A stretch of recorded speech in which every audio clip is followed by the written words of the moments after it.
बिस्मिल्लाहिर्रहमानिर्रहीम। अस्सलाम वालेकुम स्टूडेंट्स। अच्छा, आज हम लोग करेंगे ये वाले क्वेश्चन। कल लास्ट टाइम हम लोगों ने इधर तक क्वेश्चन कर लिए थे, ठीक है।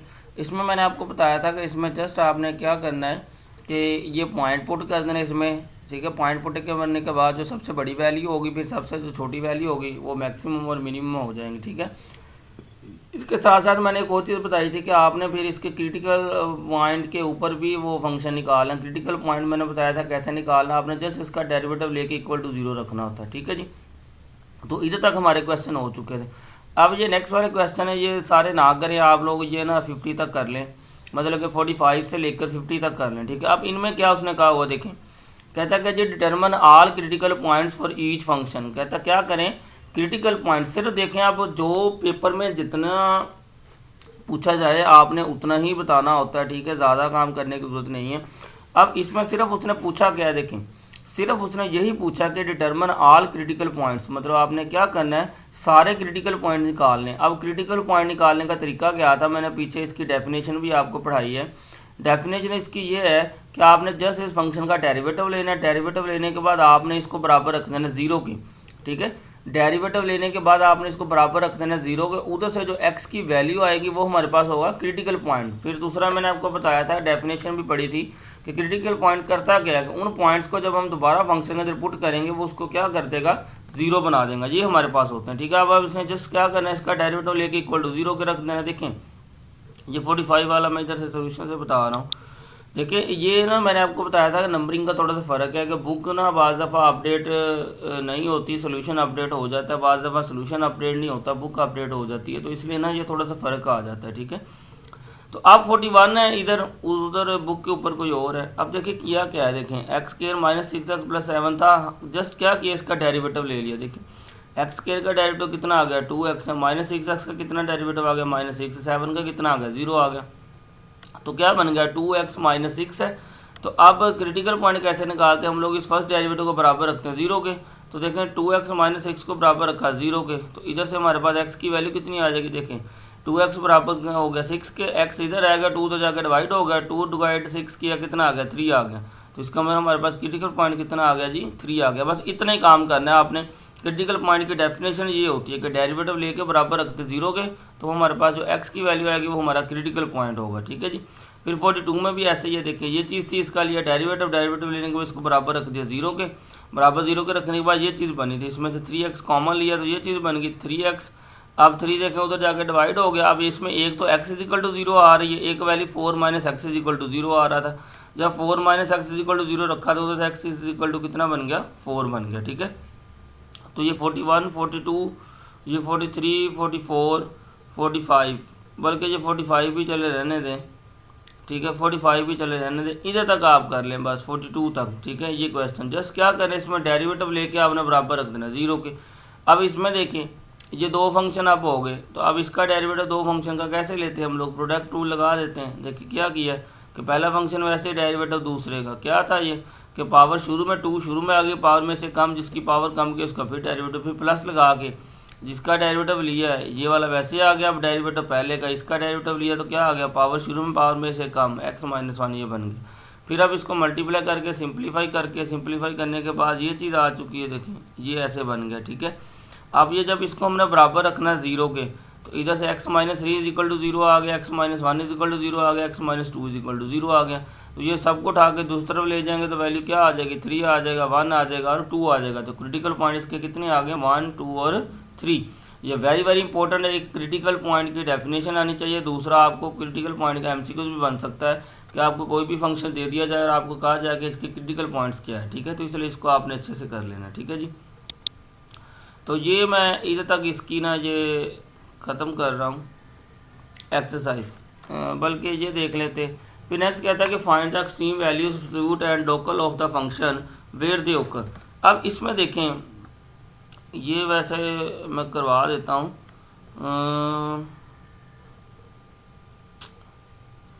इसका ना एक क्राइटेरिया होता है, चले आप देख लें कि मैक्सिमम और minimum absolute local and function निकालने का फार्मूला क्या होगा। इस पर हमने लगाना है सेकंड डेरिवेटिव टेस्ट। अब सेकंड डेरिवेटिव टेस्ट क्या होता है, तो सबसे पहले आपको सेकंड डेरिवेटिव टेस्ट ना आना चाहिए। सेकंड डेरिवेटिव टेस्ट के लिए आपने क्या करना है, इधर लिखा होगा, उसके ना 3-4 पॉइंट्स हैं वो आपने याद रखने हैं, ठीक है। तो उसके अकॉर्डिंग ना आपने ये एब्सोल्यूट मैक्सिमम और मिनिमम निकालना है। मुझे लगता है इधर कहीं दिया ही नहीं है।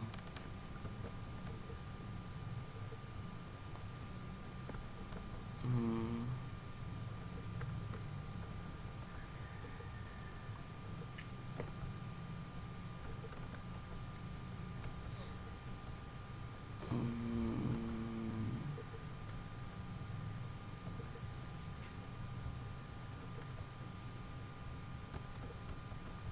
हम्म, उसने इधर वो सेकंड डेरिवेटिव टेस्ट लिखा नहीं है।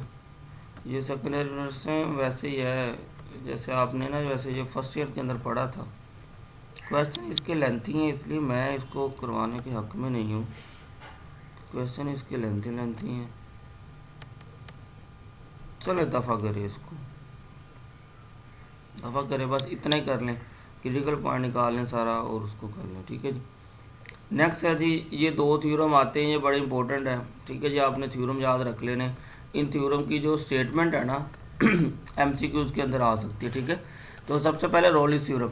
रोलिस थ्योरम कहता है कि suppose y is equal to f index is continuous at every point of the closed interval a b and differentiable at every point of its interior a b if f into a is equal to F into b there is at least one number c in a b at which f dash into zero is equal to zero. तो अब ये रोलिस theorem की statement है जो मैंने आपको इसलिए बताई है क्योंकि ये इसका एमसीक्यू बनता है और ये इंटरव्यू के अंदर बड़ी जगह के ऊपर ना पूछा भी जाता है कि रोलिस थ्योरम है क्या। सिंपल है कि हमारे पास एक फंक्शन है वो कॉन्टीन्यूज हो क्लोज इंटरवल के अंदर, ठीक है। क्लोज इंटरवल का मतलब ये होता है कि एंड पॉइंट भी शामिल होते हैं, इसके दरमियान वाले भी शामिल होते हैं। मतलब कि क्लोज इंटरवल हो नहीं सॉरी कंटिन्यूस हो ओपन इंटरवल क्लोज इंटरवल के अंदर और डिफरेंशिएबल हो ओपन इंटरवल के अंदर। तब कहता है अगर ये दोनों बराबर हो तो कम से कम एक पॉइंट ऐसा सी हमें ओपन इंटरवल में से मिलता है जो पॉइंट सी किस किस्म का होता है कि उसका डेरिवेटिव ले तो बराबर आ जाता है ज़ीरो के। तो आपने इसकी स्टेटमेंट याद रख लेनी, ठीक है जी। नेक्स्ट है ये मीन वैल्यू थ्योरम, ये भी वेरी वेरी इंपॉर्टेंट है, इसकी भी आपने स्टेटमेंट याद रखनी है। कहता है उसी तरीके से सेम इसकी डेफिनेशन है, थोड़ा सा फ़र्क है। कहता है हमारे पास एक फंक्शन अगर वो कंटिन्यूस हो क्लोज इंटरवल के अंदर लेकिन डिफरेंशिएबल हो ओपन इंटरवल के अंदर तो फिर कम से कम एक ऐसा पॉइंट मिलता है, वो जो पॉइंट है वो एफ सी वो किस किस्म का होता है कि F dash into C is equal to F into B minus F into A over B minus A, मतलब वो पॉइंट इस किस्म का होता है। रोलिस थ्योरम भी सेम यही था लेकिन उसका ये फ़र्क था कि उसमें जो पॉइंट होता है वो किस किस्म का होता है कि एफ डैश इंटू सी बराबर होता है ज़ीरो की, ठीक है। और लेकिन मीन वैल्यू थ्योरम के अंदर वो जो पॉइंट हमें मिलता है वो किस किस्म का होगा कि F dash into C is equal to F into B minus F into over B minus इस किस्म का पॉइंट होगा, ठीक है जी। तो इसको भी आपने ना स्टेटमेंट को याद रख लेना है, मीन वैल्यू थ्योरम की स्टेटमेंट को। फिर नेक्स्ट चलते हैं क्वेश्चन, चले मैं करवा देता हूँ क्वेश्चन इसके कर लेते हैं थोड़े से। फिर नेक्स्ट है जी, कहता है कि जी checking the mean value theorem find the value और value of C that satisfy the equation in conclusion the mean value theorem. इसके ना आप पहले ये कर लेना, पहले चले ये 5 क्वेश्चन कर लेना या 5-6 क्वेश्चन कर लेना, चले ठीक है। अब करना क्या देखें, कहता है कि जी मीन वैल्यू थ्योरम को यूज़ करना है और मीन वैल्यू थ्योरम को यूज़ करने के बाद आपने क्या करना है सी की वैल्यू निकालनी है। अब मीन वैल्यू थ्योरम हमारे पास क्या है, ये वाली चीज़ है, ठीक है। आपने इसके अकॉर्डिंग ना सारी चीज़ें निकाली जानी। देखें ये फंक्शन दिया, ये उसने क्लोज इंटरवल दे दिया। अब इसके मुताबिक देखें क्लोज इंटरवल ये जो आपका पहला 0 है ये आपका क्या हो जाएगा, ए हो जाएगा। दूसरा बी है, ये 1 है तो 1 आपका कितना हो जाएगा, बी हो जाएगा, सही है। ए आपका 0 आ गया, 1 आपका बी आ गया। तो आपने इस फंक्शन के अंदर पुट करके वो सारे बना लेने, ठीक है जी। देखें सबसे पहले आप क्या करोगे कि एफ इंटू बी चाहिए। एफ इंटू बी का क्या मतलब कि एफ इंटू 1, तो इधर आप लिखोगे एफ इंटू 1, जिधर जिधर एक्स आ रहा है उधर उधर 1 लगा देंगे, ठीक है। इसको मैं अभी दिखाता हूँ, देखें ये मेरे पास होगा, ये इंतहाई आसान है, काम बड़ा आसान है। तो इसलिए मैंने चाहा था कि चलो इसके ना 2-3 क्वेश्चन, ये मीन वैल्यू थ्योरम वाला टॉपिक भी बड़ा इंपॉर्टेंट है, ठीक है, ये वेरी वेरी इंपॉर्टेंट है। देखें उसी तरीके से देखें कि एफ इंटू बी कितना था, 1 था, तो देखो उसने लिख दिया F into 1 minus F into 0। इधर नीचे था बी माइनस ए, तो बी कितना है 1 है तो ए कितना है 0 है, तो बी माइनस ए ये हो गया 1 माइनस 0 0।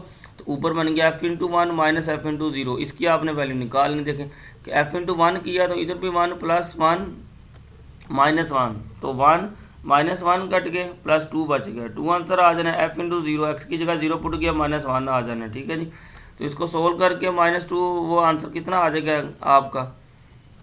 ठीक है, इसको सोल्व कर लेना, बराबर f डैश इंटू सी के। ठीक है, ये आंसर आ जाएगा आपका 3, इस सारे को सोल्व करके। ठीक है, ये आंसर आ जाएगा 3। दूसरी तरफ क्या है, f डैश इंटू सी, मतलब आपने इधर f इंटू एक्स है ना, इधर आपने पहले लिख लो f इंटू सी, तो जिधर जिधर x आएगा उधर उधर c बना देना, मतलब कि c का स्क्वायर प्लस 2c माइनस 1। अब जब इसका आप डेरिवेटिव लोगे तो ये c का स्क्वायर जब बन जाएगा तो क्या आएगा, 2c प्लस 2। तो देखें कि इस सारे को सोल्व करके ये आपने कैसे करना है ये भी देख लिया। f इंटू वन का मतलब क्या, f इंटू वन, जिधर जिधर x आ रहा है 1 पुट कर देना। f इंटू जीरो का क्या मतलब है, f इंटू जीरो जहाँ जहाँ पे x आ रहा है उसको 0 0 पुट कर देना, इनको सोल्व कर लेना है। ठीक है, f डैश इंटू सी, एफ इंटू एक्स की जगह f इंटू सी कर लें, ये सारा c की फॉर्म में आ जाएगा, इसका डेरिवेटिव ले ले वो 2c प्लस 2 बन जाएगा।